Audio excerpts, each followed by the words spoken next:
सब लोग, आप सभी लोगों का हमारे नए वीडियो में बहुत बहुत स्वागत है। आज हम बात करने वाले क्वालिटी इंडिकेटर के बारे में। आपने देखा होगा हॉस्पिटल में काफ़ी लोग बोलते हैं कि भाई क्वालिटी इंडिकेटर निकालो, क्वालिटी इंडिकेटर निकालो। इसके पीछे रीज़न क्या है, क्वालिटी इंडिकेटर निकालते क्यों हैं, क्यों ज़रूरी है ये?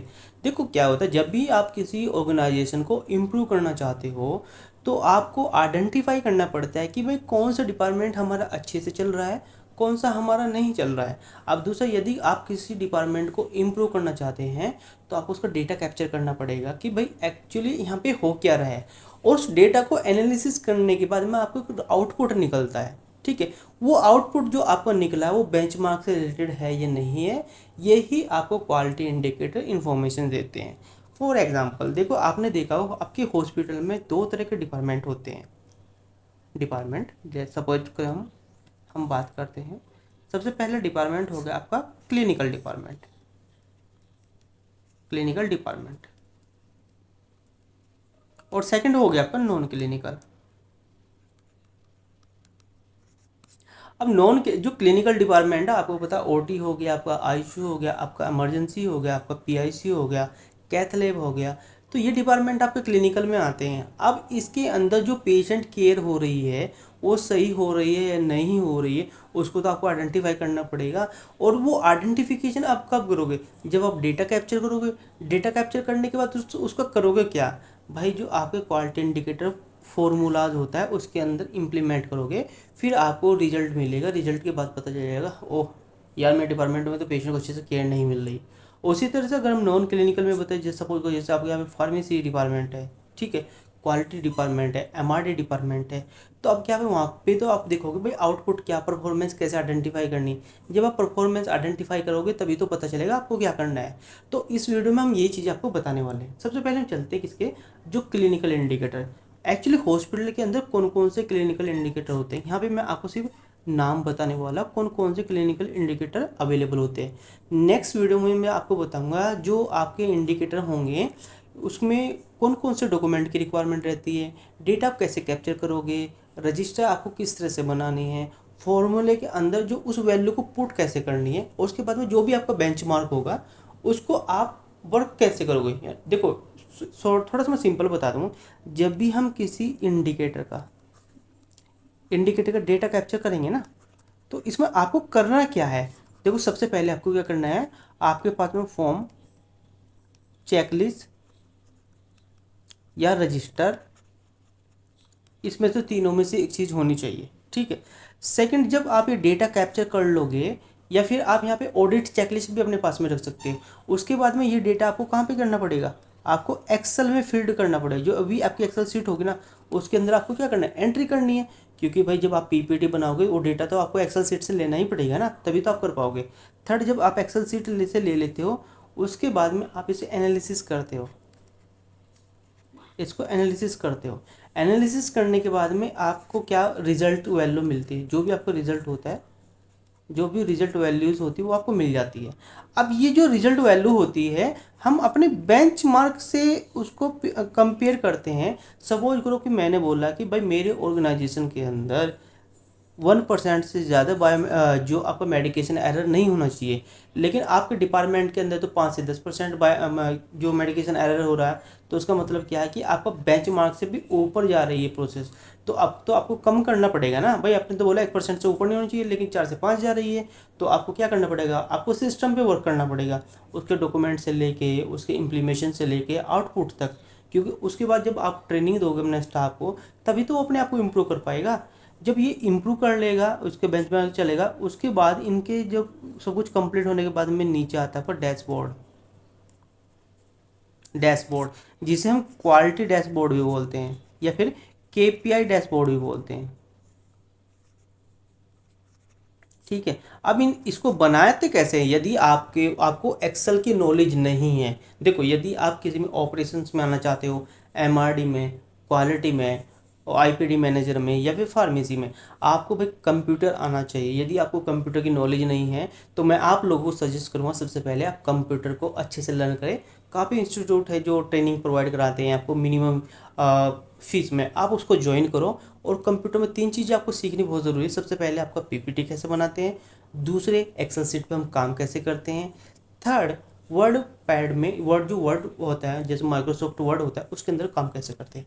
अब हम बात करते हैं हमारा पहला क्वालिटी इंडिकेटर है जिसे बोलते हैं हम मोर्टेलिटी। ठीक है, मोर्टेलिटी का मतलब ये होता है कि एक्चुअली आपके ऑर्गेनाइजेशन के अंदर कितने पेशेंट एक्सपायर हो रहे हैं। अब ये डेटा आपको मिलेगा कहाँ कहाँ से, देखो क्या होता है, ये डेटा आपको 3 जगह से मिल सकता है। सबसे पहले मिल जाएगा आपको आईसीयू से, ठीक है, क्योंकि पेशेंट एक्सपायर होते हैं आईसीयू में। सेकंड मिलेगा आपको एमआरडी से, ठीक है, एमआरडी से, ठीक है। थर्ड मिलेगा ये आपको ईआर से। आपने देखा कभी कभी कुछ पेशेंट ऐसे होते हैं इमरजेंसी में एडमिट होते हैं, जो ट्रॉमा पेशेंट्स होते हैं इमरजेंसी में आते हैं, एमएलसी पेशेंट होते हैं और वहाँ पे एक्सपायर हो जाते हैं, तो उसका डेटा या तो ईआर में मिलेगा या एमआरडी में। तो टोटल मिलेगा भाई इन दिन कितने भी डिपार्टमेंट है आपके ऑर्गेनाइजेशन, किसी भी डिपार्टमेंट में अगर किसी पेशेंट की डेथ हुई है तो उसका डेटा आपको एमआरडी में मिल जाएगा। एमआरडी में क्या होता है, ऑलरेडी एक आपका बर्थ और डेथ का दोनों के रजिस्टर बने होते हैं जो कि परमानेंट रखे होते हैं। अब दूसरा क्या है, अगर हम मोर्टेलिटी डेटा को कैप्चर करेंगे तो हम इसके लिए 2 चीज़ें यूज़ करते हैं। एक तो हम करते हैं sofa score use, sofa score, और सेकंड होता है अपाचे, अपाचे स्कोर। इन दोनों स्कोर के बिहार पे ही हम मोर्टेलिटी भी निकालते हैं। अभी मैं आपको पीडियाट्रिक मोर्टेलिटी के बारे में भी बताऊंगा, ठीक है। नेक्स्ट आ गया का unplanned return to OT within 24 hours of surgery. अब सपोज करो किसी पेशेंट की सर्जरी हो गई, सर्जरी होने के बाद में वो आईसीयू में एडमिट हो गया। आईसीयू में एडमिट होने के बाद में क्या होगा भाई, वो ब्लीडिंग हो गई। तो जब उसको ब्लीडिंग हुई तो उसको कोई प्लान नहीं था, उसकी तो ऑलरेडी ओटी हुई, वो दोबारा से ओटी में गया, तो अब उसकी दोबारा से ओटी हो गई। तो लेकिन आपको ये डेटा आपने केपीआई में कैप्चर करना पड़ेगा, यानी जो भी क्वालिटी इंडिकेटर उसमें कैप्चर करना पड़ेगा। इसके लिए एक फॉर्म आपको इम्प्लीमेंट करना है ओटी डिपार्टमेंट में। यदि कोई पेशेंट ऐसा आता है तो जो भी वहाँ पे ओटी टेक्नीशियन है या फिर ओटी इंचार्ज है, तो उसकी रिस्पॉन्सिबिलिटीज़ है उस रजिस्टर के अंदर उस पेशेंट की इन्फॉर्मेशन को ऐड करना, क्योंकि आपको तो भाई पता नहीं होगा, तो आपको जो डेटा मिलेगा वो तो भाई स्टाफ के थ्रू ही मिलेगा ना, ऐसे तो डायरेक्टली मिलेगा नहीं, ठीक है। अब चलते हैं नेक्स्ट। नेक्स्ट हो गया अनप्लान री admissions with in 28 hours, 28 day. अब क्या होगा, आपने देखा होगा कभी कभी कुछ पेशेंट ऐसे होते हैं, सपोज किसी पेशेंट की सर्जरी हुई, सर्जरी होने के बाद में वो डिस्चार्ज होकर चला गया अपने घर पे, ठीक है। अब घर पे जाने के बाद में वो ठीक रहा, 10 से 15 दिन अच्छे से रहा, उसके बाद में जाकर उसे प्रॉब्लम हो गया, जो भी उसका पार्ट की जो सर्जरी हुई थी उससे ब्लीडिंग होने लग गई या पस बहुत ज़्यादा बन गई, और सब फीवर, वोमिट, नोजिया और उसका पेन बहुत ज़्यादा हो रहा। उस कंडीशन में क्या होता है, उसे दोबारा से एडमिट कर लिया गया है, तो वो आपका काउंट होगा री एडमिट में, ठीक है, क्योंकि वो तो डिस्चार्ज होकर चला गया था, वो दोबारा आ गया सेम कंप्लेन के साथ में, तो री एडमिशंस में काउंट हो जाएगा। इसकी भी आपको क्वालिटी इंडिकेटर निकालना पड़ेगा, ठीक है। नेक्स्ट आता है आपका हॉस्पिटल एक्वायर इन्फेक्शंस। ये बहुत ज़्यादा इंपॉर्टेंट है यदि आप अपनी ऑर्गेनाइजेशन के अंदर आइडेंटिफाई करना चाहते हैं कि भाई इन्फेक्शन यहाँ पे कैसा है और हम रिड्यूस कैसे करें, उसका पता होना चाहिए। इसका भी क्या, इसका जो मेन काम होता है, जो भी आपके पास में इन्फेक्शन कंट्रोल नर्स होती है वो इसको हॉस्पिटल एक्वायर इन्फेक्शन को कंट्रोल करने की कोशिश करती है और वो डेटा भी कैप्चर करती है। भाई वो इसके पास में कोई सा भी आपका ओटी डिपार्टमेंट हो, इमरजेंसी डिपार्टमेंट हो, जनरल वार्ड हो, डीलक्स हो, किसी भी जिस डिपार्टमेंट में भी आपके पेशेंट्स अवेलेबल रहते हैं, वहाँ पे यदि कोई भी इन्फेक्शन फैलता है तो वहाँ पे जो आपका पेशेंट सेफ्टी ऑफिसर हो गया और इन्फेक्शन कंट्रोल नर्स होगी, इनकी रिस्पॉन्सिबिलिटीज़ होती है। अब दूसरा, ये होते कौन कौन से हैं, अगर आपसे कभी कभी कोई पूछ ले भाई हॉस्पिटल एक्वायर इन्फेक्शन होता कौन कौन सा है, सबसे पहले हम काउंट करते हैं सर्जिकल साइट इन्फेक्शन, जिसे हम एसएसआई भी बोलते हैं।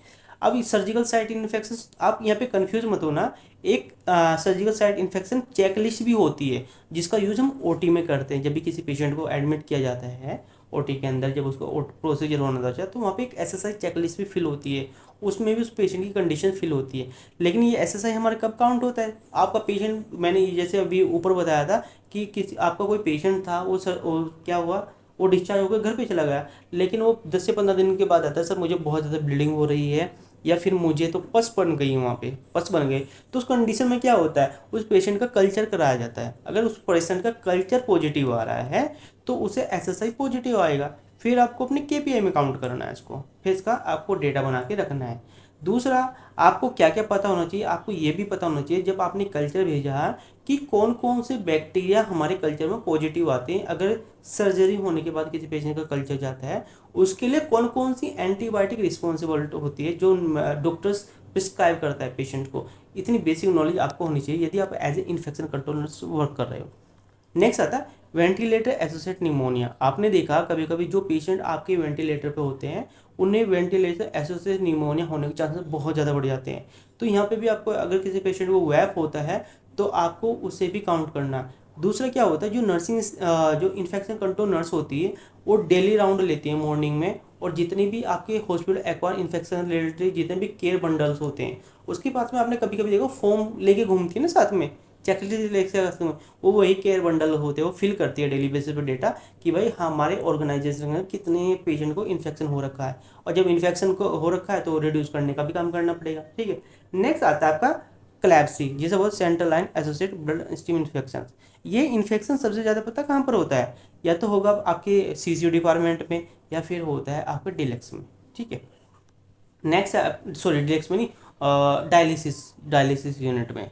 नेक्स्ट आता है catheter associated urinary tract infections. देखो ये बहुत ज़्यादा ये कॉमनली जितनी भी फीमेल्स होती हैं उनको यूटीआई होने के चांसेस बहुत ज़्यादा रहते हैं। और यूटीआई इन देखो ये जितने भी आप टेस्ट कराते हो इनका पता कब चलता है आपको, जब आप कल्चर कराते हो। जब भी आप कल्चर कराओगे तभी आपको पता चलेगा कि कौन सा बैक्टीरिया आपका पॉजिटिव आ रहा है। अब जो अगर मैं बात करूँ यूटीआई की, अगर हम बात करें जो मेल होते हैं, जो मेल कैंडिडेट होते हैं 90% को यूटीआई नहीं होता, सिर्फ 10% को ही होता है। ठीक है, 10% लोगों को ही यूटीआई पॉजिटिव होता है जो मेल होते हैं। लेकिन जो फीमेल होती है ना उसमें 95% पीपल को, जो भी आपकी वुमेन है उनको यूटीआई होने के चांसेस हैं। 5% ऐसे जिसे नहीं होता। और ये होता भी कभी मोस्टली आप उसके बारे में बताऊंगा, जैसे वॉशरूम हम कैसे यूज़ करते हैं, क्लीनिंग प्रोटोकॉल हमारे क्या है, क्योंकि इससे वीडियो काफ़ी लेंथी बन जाएगी और मैं नहीं चाहता कि लेंथी बनने के। और मेरा मेन एजेंडा रहता है कि जो भी चीज़ें यहाँ पे हैं वो आपके समझ में आए कम से कम, क्योंकि आप यहाँ पे सीखने के लिए आए हो। नेक्स्ट है हमारा मेडिकेशन एरर। अब दूसरा ये मेडिकेशन एरर बहुत ज़्यादा इंपॉर्टेंट है यदि आप पेशेंट की सेफ्टी को चाहते हो। भाई अगर आप मेडिकेशन एरर को आइडेंटिफाई कर रहे हो, उसका डेटा बना रहे हो, इंसिडेंट फॉर्म फिल कर रहे हो, तो होगा क्या, आने वाले टाइम में आपके यहाँ पे मेडिकेशन एरर होना कम हो जाएगा। अब आप उसके डेटा का पता कैसे चलेगा, यदि आप as a quality manager work कर रहे हैं, क्वालिटी एग्जीक्यूटिव आपने ज्वाइन किया है, तो ये डेटा जो आपको मिलेगा ये मिलेगा आपको जो भी नर्सिंग डिपार्टमेंट है उससे। दूसरा, आप जब भी कभी किसी डिपार्टमेंट की एक्टिव ऑडिट करने जाओगे तो वहाँ पे जो ट्रीटमेंट चार्ट होता है आईसीयू में, तो वहाँ पे आप जब ट्रीटमेंट चार्ट में जाकर मेडिसिन का नाम देखते हो तो जो आपके डॉक्टर नोट्स होते हैं, डॉक्टर नोट्स में भी आपको वेरीफाई करना होता है कि जो मेडिसिन का नाम डॉक्टर नोट्स में लिखा हुआ है वही आपके ट्रीटमेंट चार्ट में अवेलेबल है या नहीं है। तो इसमें कुछ चीज़ें और होती है मेडिकेशन एरर में, जैसे नियर मिस हो गया, एडवर्डर इवेंट हो गया, या एडवर्डर रिएक्शंस हो गया। अब इन तीनों की भी आपको नॉलेज होनी चाहिए। मैं ऑलरेडी लास्ट वीडियो में इसके बारे में अच्छे से एक्सप्लेन कर चुका हूँ। यदि आपको कोई डाउट है तो आप हमारी पुरानी वीडियो देख सकते हैं। नेक्स्ट आता है ब्लड ट्रांसफ्यूजन रिएक्शंस। अब यदि किसी पेशेंट को ब्लड ट्रांसफ्यूजन होता है, आपने देखा मोस्टली पेशेंट को ब्लड ट्रांसफ्यूजन होता है, और यदि किसी को ब्लड ट्रांसफ्यूजन रिएक्शन होती है तो आपको डेटा भी कैप्चर करना है, और उसके बाद में आप कैसे आरसे करते हो, ये कैसे कापा करते हो, आपको पता भी चल जाए। इसका डेटा आपको कहाँ से मिलेगा, वो मिलेगा आपको वार्ड से। जैसे आपका आईसीयू हो सकता है, आपका न्यूरो डिपार्टमेंट हो सकता है, आपका एमआईसीयू हो सकता है, आपका एसआईसीयू डिपार्टमेंट हो सकता है, जनरल वार्ड हो सकता है, डिलक्स हो सकता है, उसके बाद में इमरजेंसी एरिया हो सकता है। तो आपको क्या करना है, इसका डेटा कैप्चर करना है इन डिपार्टमेंट से, क्योंकि आपको मंथली क्वालिटी इंडिकेटर बनाने होते हैं। मैं क्वालिटी इंडिकेटर और दूसरा जो डैशबोर्ड कैसे बनाते हैं उसको भी एक्सप्लेन करूँगा, क्योंकि यहाँ पे हम क्वालिटी से रिलेटेड चीज़ें मोस्टली कवर कर रहे हैं, और ये आपके लिए बेनिफिशियल भी रहेगा यदि आप नर्सिंग मैनेजर वर्क करते हो, या क्वालिटी मैनेजर वर्क करते हो, या ऑपरेशन मैनेजर वर्क करते हो, आपके सभी कॉन्सेप्ट क्लियर हो जाएंगे। नेक्स्ट आता है एनेस्थीसिया कॉम्प्लिकेशंस। ये आपका जो एनेस्थीसिया डिपार्टमेंट होता है ओटी में, वहाँ से आपका डेटा मिल जाएगा। नेक्स्ट आता है percentage of patients develop pressure ulcer. देखो इसमें भी प्रेशर अल्सर में दो तरीके होते हैं, एक तो होता है आपका आउटसोर्स, एक होता है आपका इनसोर्स। ठीक है, आपको क्या करना है, जो आउटसोर्स है उसको तो काउंट नहीं करते, लेकिन अधिक यदि कोई पेशेंट आपके हॉस्पिटल के अंदर एडमिट हुआ और उसके बाद उसे प्रेशर अल्सर होता है, इसको हम आइडेंटिफाई भी करते हैं, इसको मॉनिटर भी करते हैं, और उसका हम रिकॉर्ड भी बनाते हैं। ओके, नेक्स्ट है आपका एवरेज लेंथ स्टे। ये एक्चुअली जो ये केपीआई है आपका ऑपरेशंस डिपार्टमेंट में भी यूज़ होता है, MRD में भी यूज़ होता है और एडमिनिस्ट्रेशन लेवल पे भी होता है। इससे हम आइडेंटिफाई करते हैं कि यदि कोई, सपोज करो ये पेशेंट है, ये पेशेंट हमारे हॉस्पिटल में आया और हॉस्पिटल में आके एडमिट हो गया, तो भाई कम से कम कितने दिन तक ये रुकेगा? 3 दिन के लिए रुकेगा, 2 दिन के लिए रुकेगा, या 4 दिन के लिए रुकेगा? ये तो आपको आइडेंटिफाई करना पड़ेगा ना, तभी तो आप एवरेज निकाल पाओगे कि भाई मैं अपने हॉस्पिटल में कितने पेशेंट ले सकता हूँ। तो उसके लिए एलओसी निकालना बहुत ज़रूरी है। नेक्स्ट आता है आपका पेशेंट सेफ्टी इंडिकेटर। ये कुछ इंडिकेटर है जो पेशेंट सेफ्टी के लिए काफ़ी इंपॉर्टेंट है, और यहाँ पे मैं आपको सिर्फ वही इंपॉर्टेंट KPI के बारे में बता रहा हूँ जो कि आपके लिए काफ़ी इंपॉर्टेंट है। आपसे उसके बारे में इंटरव्यू में भी पूछा जा सकता है, और हॉस्पिटल में जब भी आप ज्वाइनिंग के लिए जाओगे तब भी आपको इसके ऊपर वर्क करना पड़ेगा। सबसे पहले आता है आपका एडवर्स इवेंट, सेंटिनल इवेंट। ये जो डेटा है आपको मोस्टली मिलेगा कहाँ से? ये आपको OT से मिलेगा, OT से या ER और थर्ड ICU से, ठीक है। नेक्स्ट आता है आपका नियर मिस इवेंट रिपोर्ट। ये आपको वार्ड से मिल जाएगी, कोई सा भी आपको वार्ड हो, जनरल वार्ड हो, डिलैक्स हो, आपका MIC हो, SIC हो, IC हो, कोई सा भी IC हो, इमरजेंसी डिपार्टमेंट, वहाँ से आपको डेटा मिल जाएगा। नेक्स्ट आता है फॉल रेट। अब ये होता किसका? देखो ये पेशेंट से रिलेटेड है। यदि कोई पेशेंट आपका कहीं पे भी मिस हैपनिंग के थ्रू वो गिर जाता है, तो आपको उसको डेटा कैप्चर करना, इंसिडेंट फॉर्म फिल करना है उसका। ये डेटा आपको मिल जाएगा कहाँ से? IPD मैनेजर के पास से। नेक्स्ट आता है निडल इंजरी। ये बहुत इंपॉर्टेंट है और मोस्टली किससे होता है? अगर मैं बात करूँ तो हाउसकीपिंग स्टाफ को सबसे ज़्यादा NSI होता है, उससे कम नर्सिंग स्टाफ को होता है, उससे कम डॉक्टर्स को होता है, लेकिन सबसे ज़्यादा हाउसकीपिंग को होता है। तो आपको क्या करना है? आपको मंथली बेसिस पे काउंट भी करना है कि कितने NSI आपके यहाँ पे हो रहा है। फिर उसके बाद आप ट्रेनिंग शेड्यूल कराते हो, जिससे कि भाई आने वाले टाइम में हमारे स्टाफ को निडलिस्टिक इंजरी ना हो, तो उसके बारे में भी आपको नॉलेज होनी चाहिए। नेक्स्ट आता है complaints to surgical safety checklist. ये देखो हमने ऑलरेडी सर्जिकल सेफ्टी चेकलिस्ट के बारे में बात किया था। ये एक WHO की एक चेकलिस्ट होती है। इसका मतलब क्या होता है? भाई देखो WHO हो गया, JCI हो गया, NABH, ये वर्क तो करता है पेशेंट सेफ्टी के लिए ना। तो इसमें भी यही, यदि किसी पेशेंट की सर्जरी होने जा रही है तो ये चेकलिस्ट आपको फुलफिल करनी ज़रूरी है। इसमें पेशेंट की डिटेल्स हो जाती है, डॉक्टर्स की डिटेल आ जाती है, एनेस्थीसिया की डिटेल आ जाती है, और दूसरा जो नर्सिंग स्टाफ है उसकी डिटेल इसमें आ जाती है। नेक्स्ट आता है आपका wrong site, wrong patient, wrong procedure. यदि आप साइट मार्किंग प्रोटोकॉल यूज नहीं करते ऑर्गेनाइजेशन के अंदर, तो आप इस तरह की प्रॉब्लम में फंस जाओगे। तो यहाँ पे हम क्या करते हैं? Identify the site marking in the month upon total number of surgery in the month into 100। इस फॉर्मूले के थ्रू हम क्या करेंगे? इसकी पूरी डिटेल निकाल लेंगे। नेक्स्ट आता है कंप्लायंस विद हैंड हाइजीन। आपने देखा होगा कि ऑर्गेनाइजेशन में जो आपका इन्फेक्शन उसको कम करने के लिए क्या करते हैं? हैंड हाइजीन प्रोटोकॉल फॉलो कराते हैं। तो आपको आइडेंटिफाई भी करना कितने % लोग हैंड हाइजीन प्रोटोकॉल फॉलो कर रहे हैं ऑर्गेनाइजेशन के अंदर। यदि नहीं करे तो कोई बेनिफिट ही नहीं है। ओके, नेक्स्ट है हमारा पेशेंट सेंट्रिक इंडिकेटर। ये हमारे पेशेंट से रिलेटेड रही भी। सबसे ज़्यादा पेशेंट सेटिस्फेक्शन इंडेक्स। देखो क्या होता है, आपके पास में 3 तरह के पेशेंट आते हैं। इमरजेंसी पेशेंट आते हैं, IPD पेशेंट आते हैं, OPD पेशेंट आते हैं। तो आपको तीनों के ऊपर वर्क करना है कि भाई इनका सेटिस्फेक्शन रेशियोज क्या है। सेटिस्फेक्शन रेशियो हम कैसे आइडेंटिफाई करते हैं? उसके लिए आप एक चेकलिस्ट बना लेते हो। उस चेकलिस्ट में जो उससे पेशेंट से रिलेटेड पॉइंट्स होते हैं कि भाई उनको, यदि कोई पेशेंट आपका OPD में आया है, प्रॉपर उसे जब उसने रजिस्ट्रेशन कराया उसे कोई प्रॉब्लम तो नहीं हुई, पीने के लिए उसे प्रॉपर पानी मिला, बैठने के लिए उसे सीट मिली, जो वहाँ पर स्टाफ उसने प्रॉपर उसे मॉनिटर किया नहीं किया, डॉक्टर ने अच्छे से उसको देखा या नहीं देखा, फार्मेसिस्ट वाले ने जब उसे मेडिसिन दी है प्रॉपर चीज़ों के बारे में बताया या नहीं बताया। इस तरह से हम क्या करते हैं? हम अपने पैरामीटर को आइडेंटिफाई कर लेते हैं और उस पैरामीटर के बिहाफ पे हम चेकलिस्ट बनाते हैं और उसी को हम फिर फॉलो करते हैं। अब ये पॉइंट्स आप कहाँ से ले सकते हो? आपके पास में यदि NABH गाइडलाइन है तो आप वहाँ पे जितने भी ऑब्जेक्टिव एलिमेंट है उनको पढ़ने के बाद भी अच्छे से आप एक बेस्ट चेकलिस्ट बना सकते हो ऑडिट डिपार्टमेंट के लिए, ठीक है। नेक्स्ट आता है आपका वेटिंग टाइम्स। ये बहुत ज़रूरी है, अभी भी हम बात कर रहे थे। जैसे कि आपको पता OPD, डायग्नोस्टिक, एडमिशन और डिस्चार्ज। यहाँ पे क्या होता है, जब कोई पेशेंट आपका एडमिट होता है उसे बहुत प्रॉब्लम फेस करनी होती है। पता लगा कि मॉर्निंग जो पेशेंट है आपका 10 o'clock डिस्चार्ज हो गया, लेकिन उसे रिलीव करने के लिए कम से कम 5 से 6 बज गए, वो बेचारा शाम तक हॉस्पिटल से नहीं निकल पाया। तो इसके लिए आपको अपने सिस्टम पे वर्क करना पड़ेगा, ठीक है। नेक्स्ट आता है आपका पेशेंट्स कंप्लायंस एग्रीमेंट्स हैंडल। आपने देखा होगा हॉस्पिटल के अंदर जो भी पेशेंट होते हैं, अटेंडी होते हैं और विजिटर होते हैं, उन्हें कंप्लेन बहुत ज़्यादा रहती है कि भाई आपका स्टाफ सही से काम नहीं करा, आपके स्टाफ में क्लीनिंग बहुत गंदी है, डॉक्टर टाइम से पेशेंट को देख नहीं आता, फार्मेसिस्ट के पास मेडिसिन अवेलेबल नहीं है।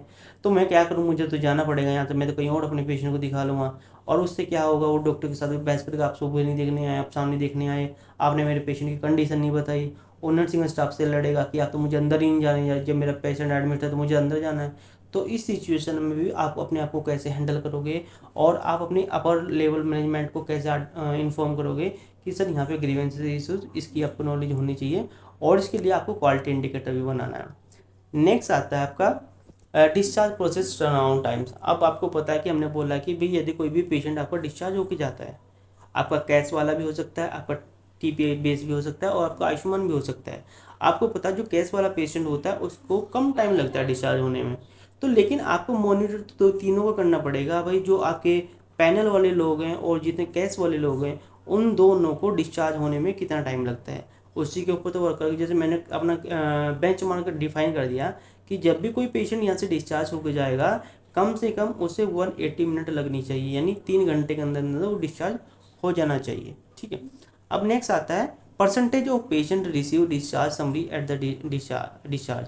अब दूसरा क्या है, आप यहाँ पे ये भी आइडेंटिफाई करते हैं कि जब भी जितने भी सपोज आपके यहाँ पे 500 पेशेंट आए हॉस्पिटल में जो आईपीडी में थे, अब आपने कितने लोगों को डिस्चार्ज समरी दी है और कितने लोगों को नहीं दी है, आप उसके लिए भी क्वालिटी इंडिकेटर को आइडेंटिफाई कर सकते हो।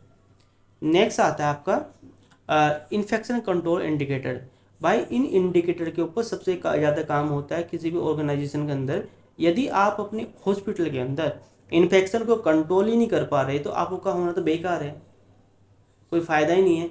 आप कम से कम इन्फेक्शन को तो कंट्रोल करो। उसके लिए सबसे पहले आपको क्या करना है, मैंने ऑलरेडी बताया, हॉस्पिटल एक्वायर इन्फेक्शन रेट को आपको रिड्यूस करना है। उसके लिए जो भी आपकी गवर्नमेंट की गाइडलाइन है, जैसे कि हम जो आपको बताएं ICMR की हम यूज़ करते हैं, WHO गाइडलाइन को यूज़ करते हैं, CDC की गाइडलाइन को यूज़ करते हैं, NHA की गाइडलाइन को यूज़ करते हैं, कि जिससे भी यदि हम कोई डॉक्यूमेंट्स बना रहे हैं, किसी प्रोटोकॉल को इम्प्लीमेंट करा रहे हैं, तो उसका कुछ ना कुछ आउटपुट आएगा। हम ऐसा नहीं कर सकते कि हमने हमारे माइंड में आया नहीं यार हमको तो ये काम करना है, हमने वो काम करा दिया, पता लगा उसका कोई बेनिफिट ही नहीं है।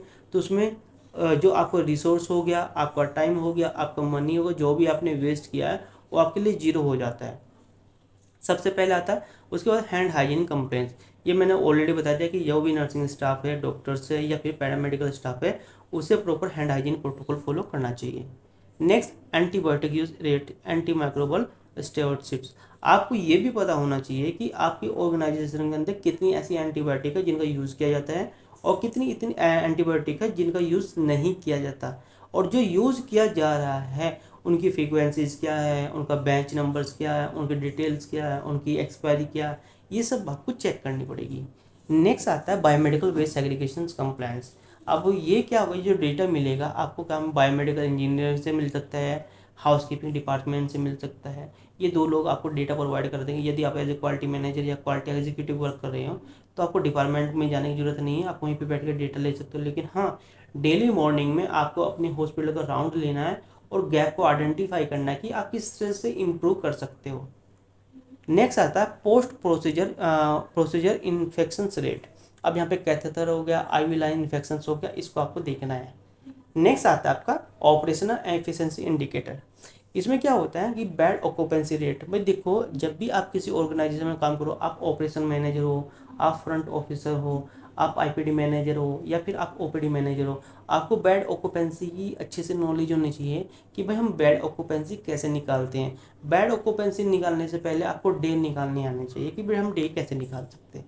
Next bed turnover times. आपके पास जो भी बेड अवेलेबल है, भाई इनका यूटिलाइज कितना हो रहा है। सपोज को मैं बोलता हूँ कि आपके जो ICU में सिर्फ 5 बेड है, 5 बेड में जब आप BTR निकालोगे, bed turnover rate month daily निकलता है, जो मंथ में आप एनालिसिस करोगे, आप आइडेंटिफाई कर पाओगे भाई इस बेड से मुझे कितना प्रॉफिट हुआ, कितना लॉस हुआ। ठीक है, यदि आपको लॉस हुआ तो क्या रीज़न था, और आपको प्रॉफिट हुआ तो क्या रीज़न है, क्योंकि आपका जो टारगेट है वो अप रहता है। यदि आपको यहाँ पे सपोज करो मैं बोलता हूँ 10 रुपीज़ बचे, तो आप चाहोगे यार नहीं मैं इस डिपार्टमेंट में 20 रुपीज़ बचाऊँ, तो उसके लिए आपको आइडेंटिफाई तो करना पड़ेगा नेक्स्ट आता है OT utilisation rate. OT utilisation में क्या होता है कि भाई जो भी ओटी है आपकी वो कितनी यूज़ हो रही है उसके लिए तो आइडेंटिफाई करना पड़ेगा, और जो इसका डेटा है वो आपको ओटी डिपार्टमेंट से मिल जाएगा, क्योंकि ओटी डिपार्टमेंट में जो भी कैंडिडेट्स अवेलेबल होता है वो आपकी अटेंडेंस भी लगाता है, ठीक है।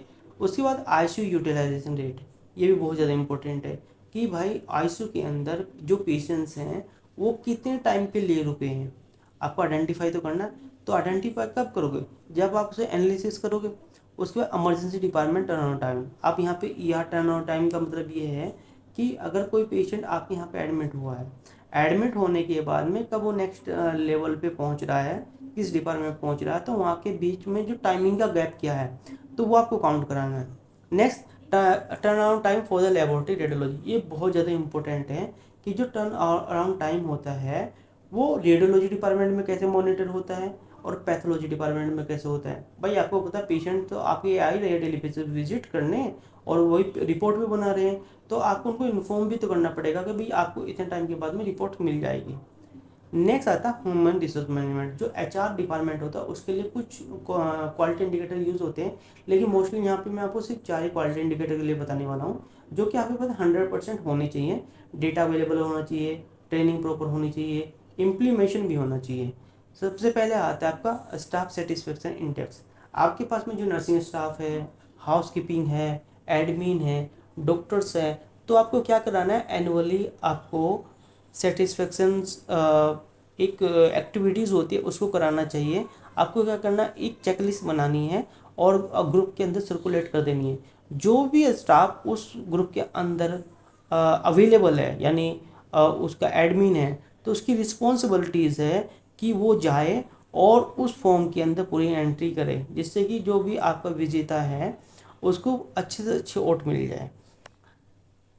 नेक्स्ट आता है आपका training man hours per staff पर hours.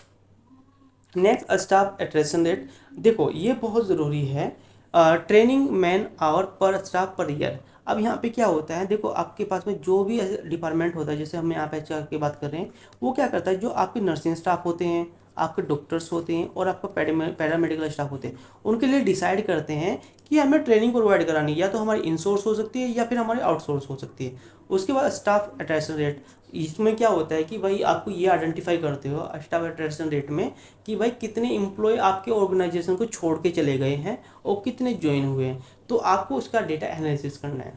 Next, competency assessment compliance.